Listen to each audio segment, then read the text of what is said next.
Welcome to our channel. Minor girls stage kidnapping to meet BTS.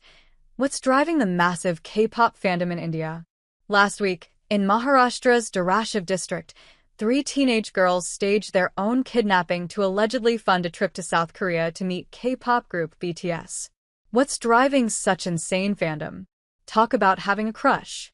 In an incident that took place this week in Maharashtra, 3 teenage girls, 2 aged 13 and 1 just 11, hailing from the state's Dharashi district, allegedly staged their own kidnapping to fund a journey to South Korea in hopes of meeting members of the globally renowned boy band BTS.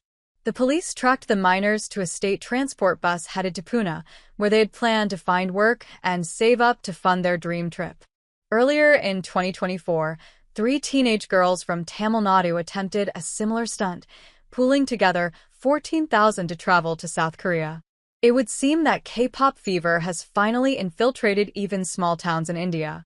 The Korean pop industry, often referred to as K-pop, is not just a music genre.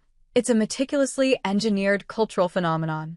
Groups like BTS, Blackpink, EXO, and so many more are not only celebrated for their music, but are also idolized as perfect personas, embodying unattainable beauty, charm, and talent.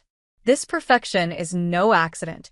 Behind every idol is a massive machinery of management companies. Hallyu, which is more commonly known as the K-wave, has swept across India in the last couple of years. K-dramas like Squid Games and Crash Landing on You have gained massive fan bases. K-beauty products are sold out everywhere, and of course, K-pop is bigger than ever.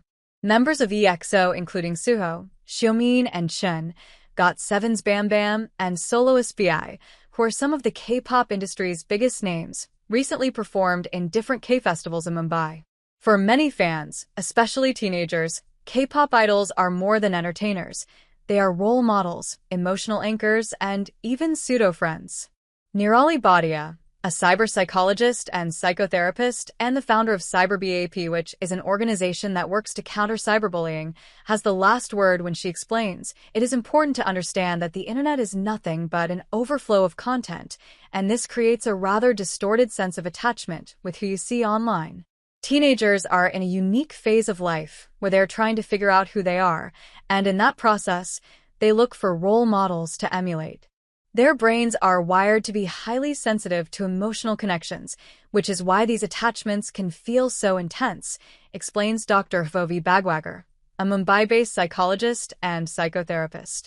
At this stage, the brain's limbic system, which controls emotions and impulses, is overactive, making emotional highs, like excitement over a K-pop idol, feel intensely rewarding. However, the prefrontal cortex, the part of the brain responsible for mature reasoning and impulse control, is still underdeveloped. This imbalance means they may struggle to think critically or set boundaries, so their emotional attachment to a celebrity can easily spiral into an obsession. The financial commitment of K-pop fans is another telling aspect of the culture. Siddhi Basan, a criminology student and K-pop fan, explains, "It's common for fans to buy multiple copies of the same album to support their idols. This boosts album sales, improves chart rankings, and increases their chances of winning a ticket to exclusive fan events. It stems from intense love, but the financial burden on fans, particularly teenagers, can strain families and lead to unhealthy spending habits." Basan also recalls her experiences on Twitter, where fandom wars often escalated into harassment. "I've seen people receive death threats for criticizing a group. It's toxic and takes away from the joy of being a fan." Veteran fans like Nandina Ramesh, who has been following K-pop since 2016, lament the shift in focus from music to appearances. "Back then, it was all about the music that our most loved idols were coming out with.